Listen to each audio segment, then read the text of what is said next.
여러분 반갑습니다. 이렇게 여러분들을 만나 뵐 수 있어서 참으로 큰 은혜이자 영광임을 고백합니다. 제가 말씀을 준비하면서 하나님께서 나에게 주신 은혜가 무엇일까 고민했습니다. 다양한 은혜가 있었겠지만 저는 그 다양한 은혜 중에 한 가지의 은혜를 여러분에게 말씀드리고자 하는데요. 그 은혜는 바로 예배를 드릴 수 있는 은혜를 주신 것입니다. 하나님께서는 저에게 예배를 드릴 수 있는 은혜를 주셨습니다.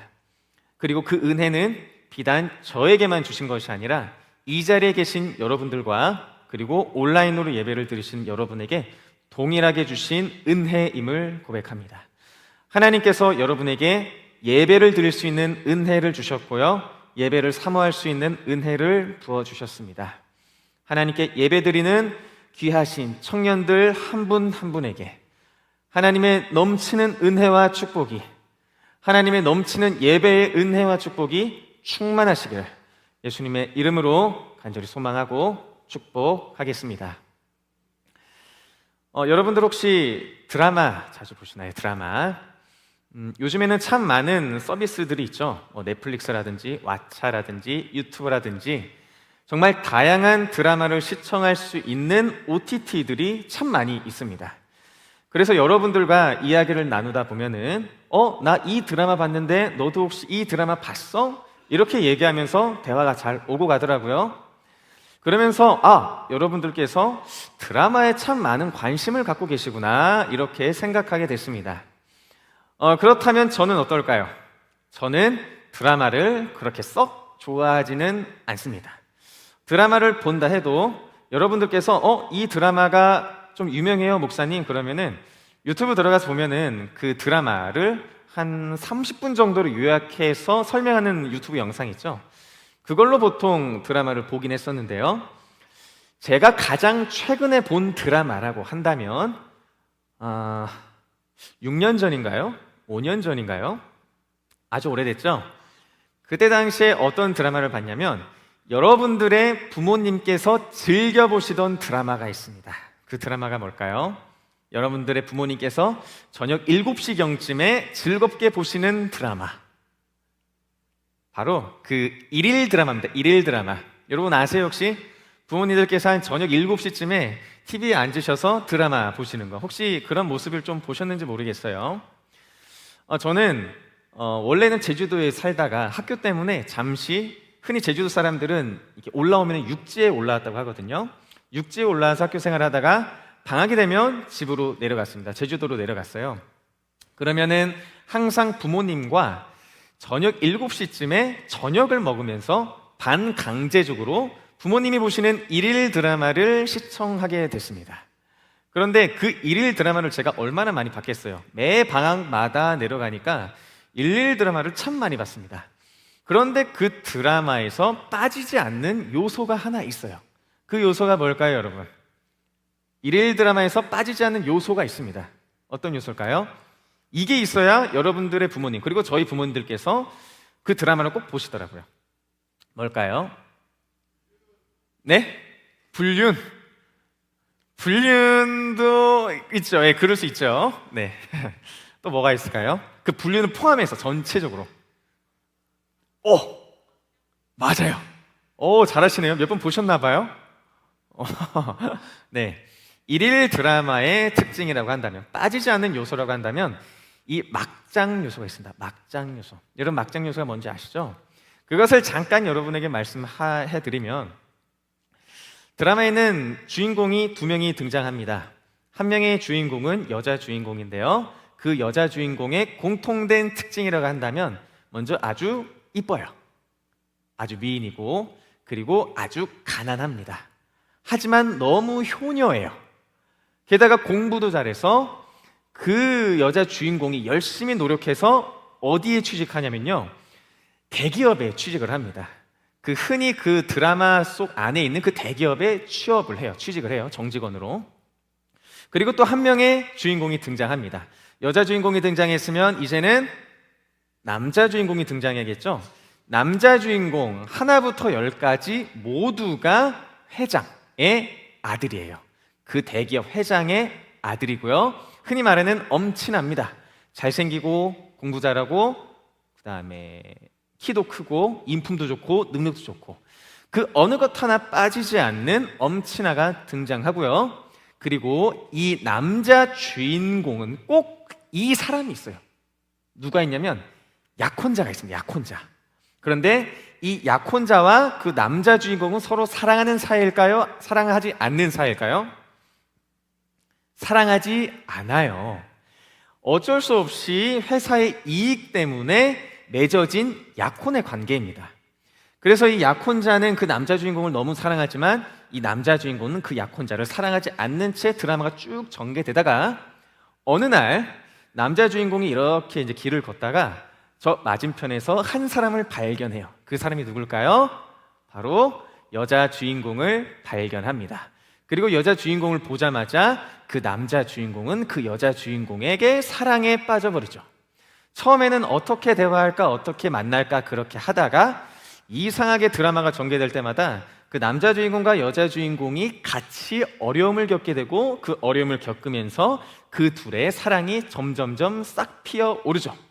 그리고 결국에는 그 둘이 결혼 약속까지 하게 되고 그 남자의 아빠, 회장이죠. 그 회장을 만나러 상견례하러 갑니다. 여자친구를 데리고 그 여자 주인공을 데리고 남자 주인공은 그 회장 앞으로 다가섰는데 이 회장이 그 회사의 회장이 그 여자 주인공을 보고 화들짝 놀라는 장면을 끝으로 드라마 한 화가 끝나요. 그렇다면은 왜 그 회장님은 그 여자 주인공을 보고 깜짝 놀랐을까요? 왜 놀랐을까요? 왜 놀랐냐면 그 여자 주인공이 이 회장의 배다른 딸이었던 거죠. 예, 여기서 뭐 맞다 그렇게 얘기하시는데 그런 요소가 이렇게 등장합니다. 그런데 정말 신기하게도 이런저런 일들을 겪다가 어려운 일을 겪다가 나중에는 이 남자 주인공과 여자 주인공이 결혼을 하게 돼서 해피엔딩으로 끝나는 일일 드라마의 내용을 소개해 드렸습니다. 여러분은 이제 앞으로 일일 드라마 볼 때마다 이것만 기억하시면 일일 드라마를 다 마스터 하신 거예요. 어쨌든 이러한 일일 드라마를 여러분께 잠깐 말씀드렸는데 일일 드라마는 이처럼 막장 요소가 꼭 들어가 있습니다. 그리고 그 막장 요소가 이 드라마를 전개해가는 하나의 중요한 레파토리로 작용을 하죠. 저는 고민했죠. 그렇다면 이러한 막장의 가정사를 갖고 있는 드라마가 존재했다면 과연 내가 알고 있는 사람들 중에 아니면 내가 알고 있는 성경 인물들 중에 이러한 막장 가정사를 갖고 있는 인물들이 있을까? 성경을 쭉 찾아보다가 오늘 읽었던 이 이삭의 가정을 주목해 봤습니다. 이삭의 가정도 웬만한 막장 드라마에 나올 법한 그러한 막장적인 가정사를 갖고 있더라고요. 잠깐 소개해 드리자면 이렇습니다. 먼저 이삭의 가족이라고 한다면 이삭이 있겠죠. 그리고 이삭의 와이프 이름이 뭘까요? 리로 시작하는 리브가. 그리고 이 둘의 첫째 아들인 에서와 둘째 아들 야곱. 이렇게 4명의 가정이 있습니다. 먼저 에서를 여러분께 잠깐 소개하자면 에서의 이름의 뜻은 털이 많은 그리고 거친 난폭이라는 이름을 갖고 있다고 합니다. 이는 태어날 때부터 온몸이 붉고 털이 많았으며 직업이 사냥꾼인 에서의 거칠고 난폭한 성격을 잘 표현한 이름이라고 하네요. 그리고 둘째는 야곱입니다. 야곱의 이름은 뒤를 쫓는 자, 뒤꿈치를 잡은 자라는 의미가 있다고 합니다. 이는 교활하고 집요하며 경쟁심이 강한 야곱의 성격과 기질을 잘 반영하는 이름이라고 해요. 성격이 전혀 다른 이 2명의 인물이 등장했습니다. 성격이 달랐을 때 그들이 부족한 성격을 이 형제가 잘 채워주면 좋았겠지만 안타깝게도 그들이 갖고 있었던 그들만의 기질이 이 두 형제 사이에 갈등을 일으킵니다. 그 중에 한 가지의 사건이라고 하면은 여러분들도 잘 아시는 사건, 바로 에서의 장자의 축복을, 장자권을 야곱이 팥죽으로 가져온 거죠. 에서가 사냥을 하다가 집으로 돌아왔습니다. 그는 너무나도 배가 고파서 야곱에게 팥죽 좀 줘라 이렇게 말을 하죠. 그런데 이때 야곱은 기다렸다는 듯이 내가 팥죽 얼마든지 줄 수 있어. 그런데 내가 팥죽 줄 테니까 형의 장자권을 나한테 팔아 넘겨. 이렇게 이야기를 합니다. 이때 당시에 고대 이스라엘 시대 이때 당시에 장자권은 첫째에게만 주어진 굉장한 특권이었어요. 이 특권은 돈으로 살 수 없었고요. 첫째가 죽어야만 물려받을 수 있는 그 축복권이었어요. 첫째에게만 물려주었던, 첫째만 누릴 수 있는 엄청난 축복이었는데 이 에서는 그 장자권을 너무나도 쉽게 여겨버린 거죠. 그래서 그의 성격처럼 호탕하게 그냥 이렇게 팥죽 하나로 자신의 장자권을 야곱에게 팔아 넘겨버립니다. 그리고 야곱은 그 장자권을 얻고 이제 장자의 축복을 받을 준비가 되어 있던 거죠. 그런데 이때부터 에서와 야곱의 갈등이 조금씩 드러나기 시작합니다. 자, 우선 여기까지. 그리고 이삭과 리브가를 소개할게요. 이삭도 여러분들이 다 아시는 것처럼 이삭은 아브라함, 믿음의 조상 아브라함의 아들입니다. 그리고 이 이삭은 한 가지 잘못을 저지르게 되는데 자신이 죽을 위기가 두려워서 자기가 그렇게 사랑했던 리브가를 누이라고, 자신의 누이라고 거짓말을 하라고 리브가한테 이렇게 이야기를 해버리죠. 이러한 이삭의 부족한 모습이 있었고요. 리브가는 또 이러한 야곱의 모습 때문에 자칫하면 다른 남자를 남편으로 섬기게 될 안타까운 상황에 처할 위기에 처하게 되는 비운의 여인이라고 할 수가 있겠습니다. 그리고 이 이삭과 리브가는 자신의 아들들을 편애했다고 해요. 창세기 25장 28절에 보시면 이삭은 에서를 좀 더 편애했고 리브가는 야곱을 좀 더 편애했다고 합니다. 자, 여러분, 그런데 부모님의 이러한 편애는 형제들 간의 불화를 만듭니다. 그래서 에서가 나중에는 이 야곱을 향해 이렇게 이야기를 하죠. 내가 이 야곱을 죽여야만 내 분이 풀리겠구나. 이렇게 이야기를 하면서 두 형제의 갈등이 점점점 극에 달하고 있습니다. 지금까지 이삭의 가족을 잠깐 살펴봤는데 여러분 어떠신가요? 아까 앞서 말씀드렸던 그 막장 가정사에 등장하는 그 가정처럼 제가 생각했을 때는 이 이삭의 가정도 막장의 요소들이 많이 들어가 있는 가정이라고 그렇게 생각을 합니다. 그런데 이 이삭이란 인물, 그리고 야곱이란 인물은 어떠한 인물일까요? 지금 유대인들이 아주 우러러보는 그들의 믿음의 조상들이에요. 그리고 성경에 기록될 만큼 아주 위대한 인물이다라고 사람들이 그렇게 생각할 만한 사람들입니다. 그런데 그들의 부족함이 성경을 통해서 이렇게 낱낱이 드러나게 되죠. 이 모습을 통해서 우리는 이 인물들의 이것을 볼 수가 있는데요. 바로 한계를 볼 수가 있습니다. 이 인물들의 한계를 우리가 볼 수 있죠. 한계. 저는 요즘에 저 자신에 대한 한계를 참 많이 느끼고 있습니다. 제가 요즘에 느꼈던 한계라고 한다면 하나는 체력에 대한 한계고요. 그리고 두 번째는 기억력에 대한 한계입니다. 체력을 이야기했을 때 저는 그래도 나름 체력에는 자신이 있다고 생각했어요. 운동도 열심히 했고요. 저보다 좀 더 나이가 적은 청년들과 대결을 해도 이길 수 있겠구나, 체력적으로 내가 밀리지 않겠구나라고 생각할 만큼 열심히 운동하고 제 몸을 나름 열심히 관리한다고 했습니다. 그런데 한 달 전쯤인가요? 제가 달리기를 참 좋아하는데 달리기를 하다가 왼쪽 종아리가 너무 아픈 거예요. 그래서 별거 아니겠지, 이전에도 이렇게 아팠으면 한 일주일, 길어야 일주일 정도 지나면은 충분히 다 완치가 됐거든요. 그런데 이게 한 달이 지나도 완치가 안 되는 거예요. 그때 느꼈죠. 내 체력에 한계가 오고 있구나. 달리기 할 때도 이전과는 다른 체력이 약해진 모습을 보니까 나의 체력에 한계가 서서히 오고 있구나. 한 살 한 살 나이가 먹어감에 따라 나의 한계가 점점 분명하게 드러나고 있구나. 그렇게 생각하게 됐습니다. 그리고 두 번째는 저의 기억력의 한계입니다. 기억력. 저는 나름 그래도 여러분들이 이야기를 했었던 것들을 잘 기억하는 편에 속한다고 생각을 했어요. 그래서 여러분들과 대화할 때 혹시 이러한 일이 있었지 않아서 나한테 그러한 이야기를 하지 않았어? 그건 어떻게 됐니? 이렇게 물어보면 상대방이 목사님 그거 어떻게 오랜 시간 지났는데도 이렇게 잘 기억하고 계세요? 하실 만큼 여러분과 대화한 거를 잘 기억하는 편이었습니다. 그런데 제가 어느 날 한 청년과 이렇게 이야기를 하다가 이러이러지 않았어? 라고 이런 질문을 했는데 그 청년이 저한테 어떻게 얘기를 하냐면 한숨을 쉬면서 목사님 그 얘기 벌써 저한테 3번째 하시는 질문이에요 이러더라고요. 그러니까 제가 같은 질문을 똑같이 3번이나 반복을 한 거죠. 이처럼 저의 한계점이 점점점 이렇게 드러나기 시작했습니다. 그리고 이러한 한계점들은 아마 여기서 그치지 않을 거예요.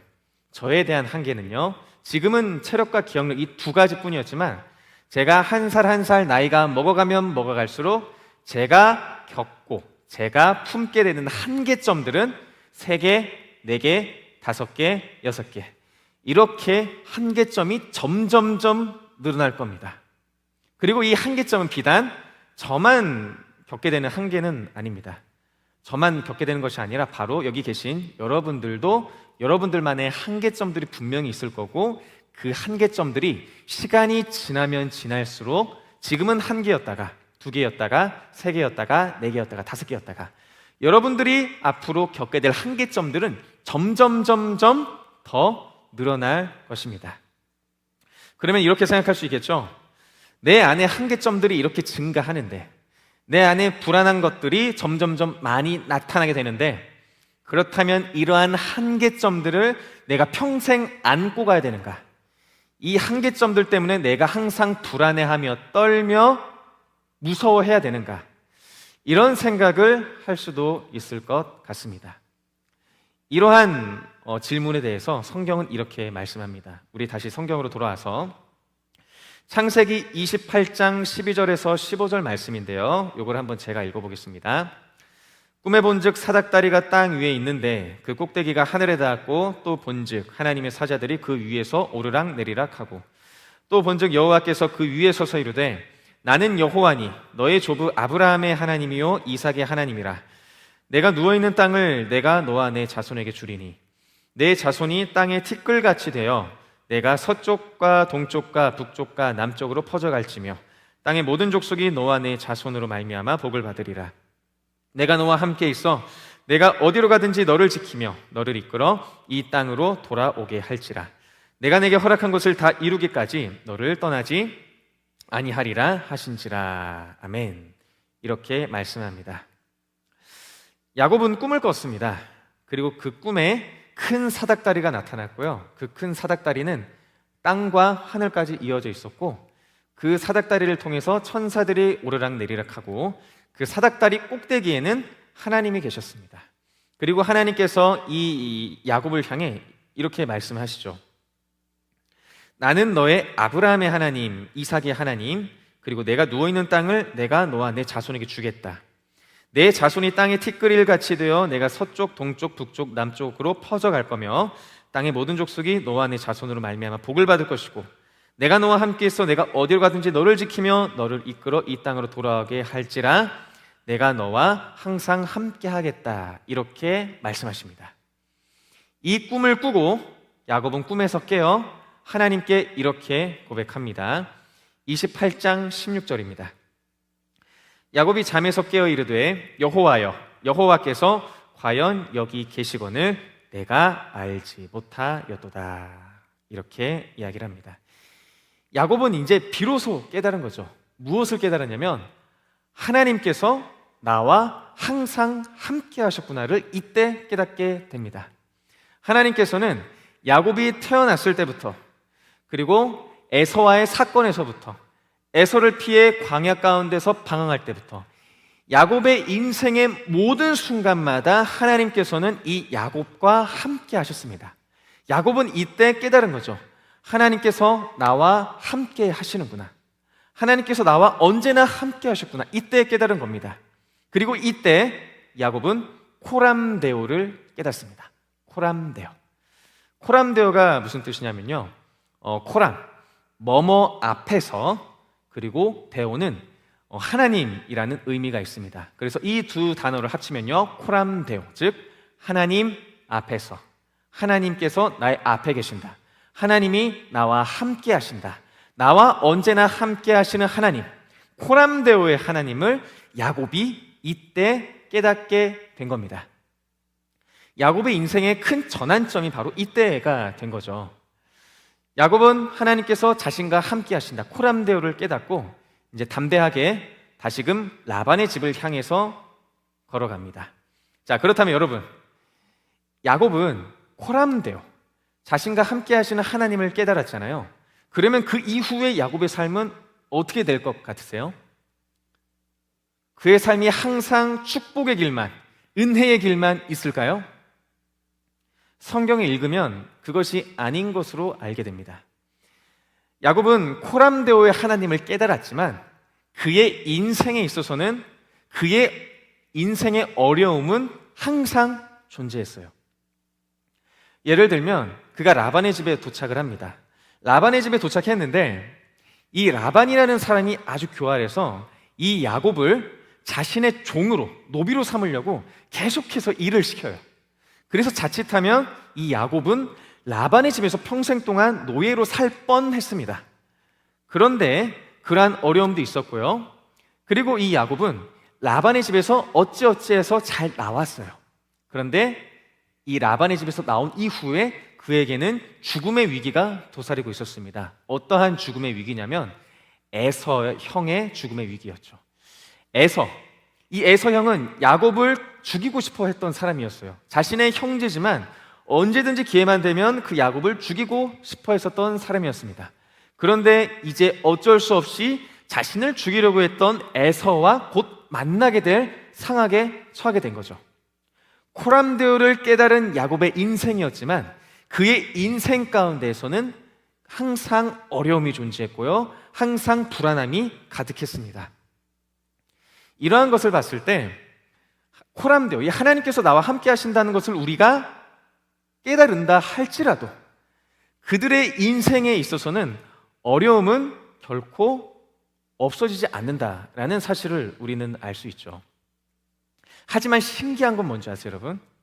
정말 신기했던 것은 야곱은 분명히 한계가 뚜렷한 인물이었습니다. 한계가 뚜렷했고 자신의 힘으로 할 수 있는 것이 한정되어 있는 사람이었어요.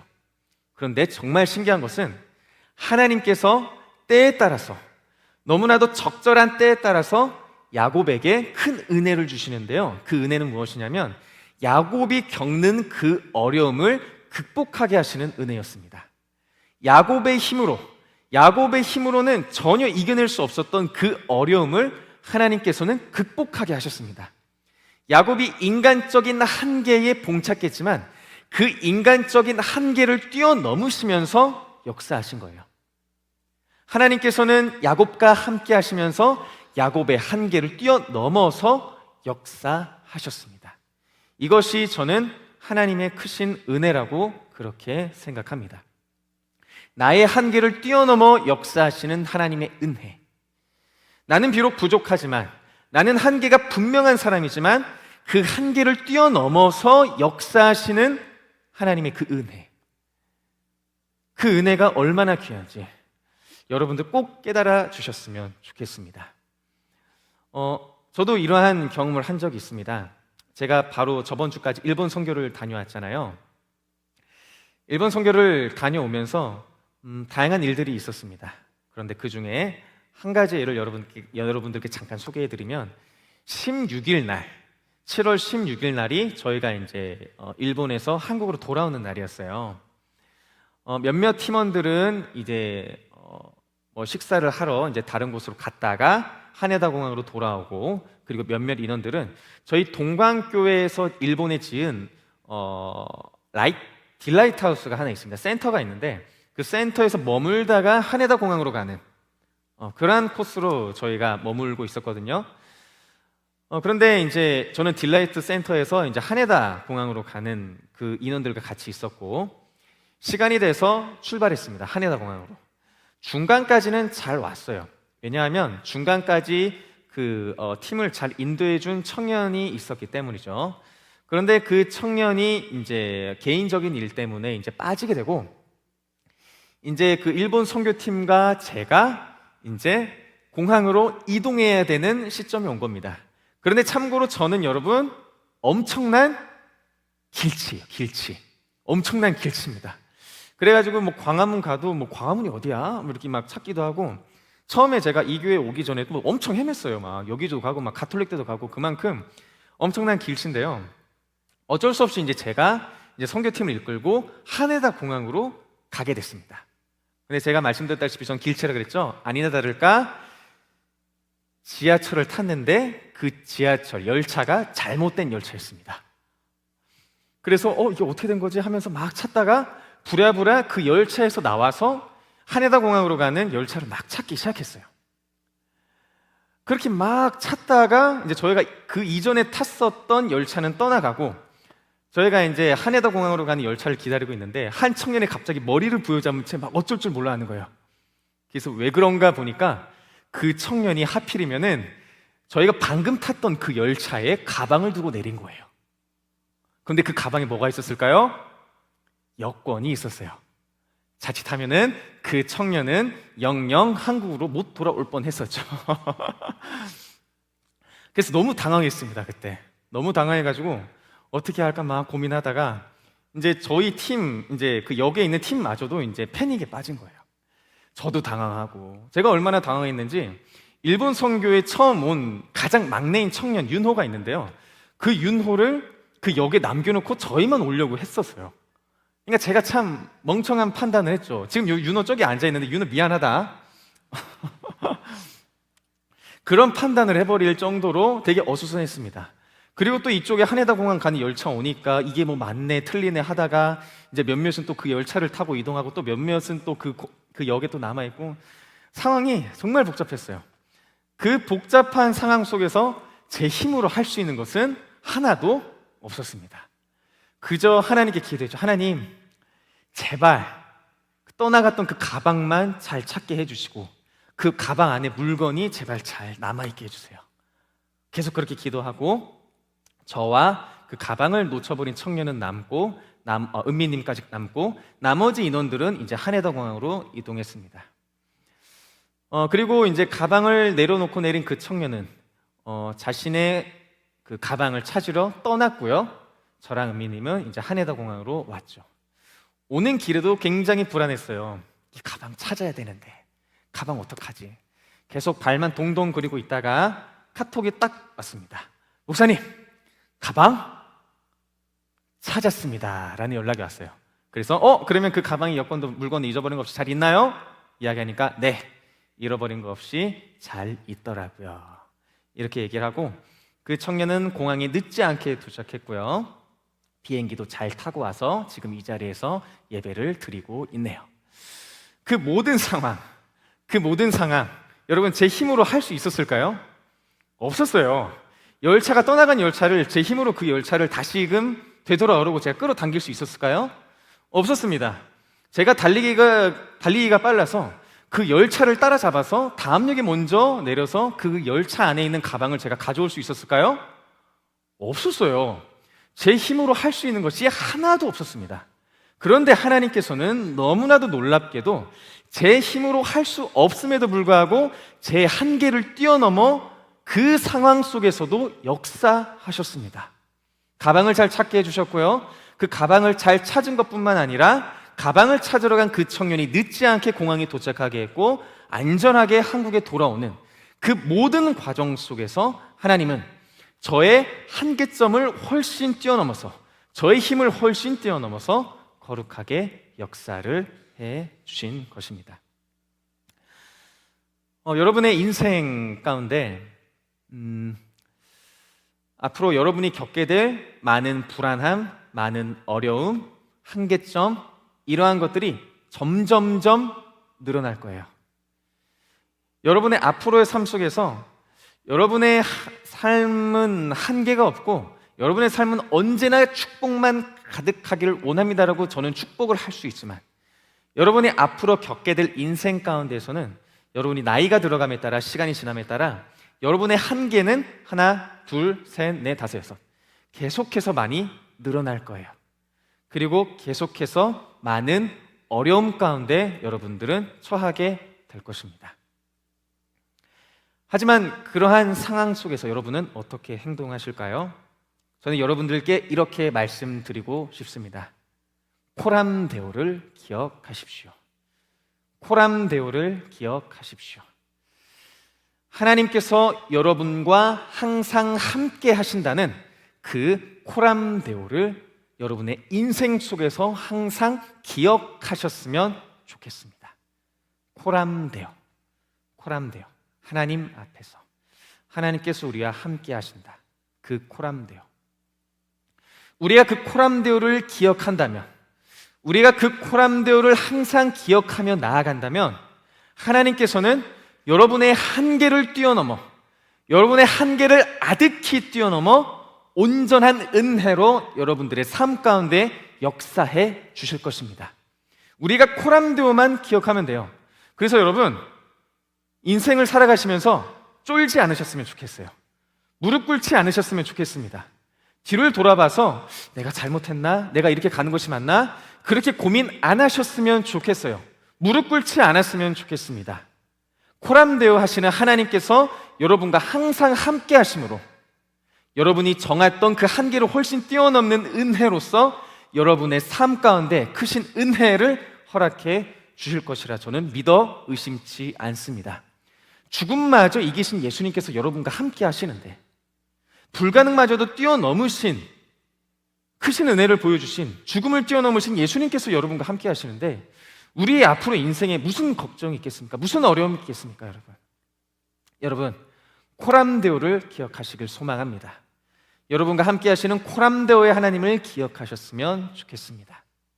그러한 인생의 축복이, 하나님의 거룩한 축복이 여러분들의 삶 가운데 항상 충만하기를 예수님의 이름으로 간절히 소망하고 축복합니다.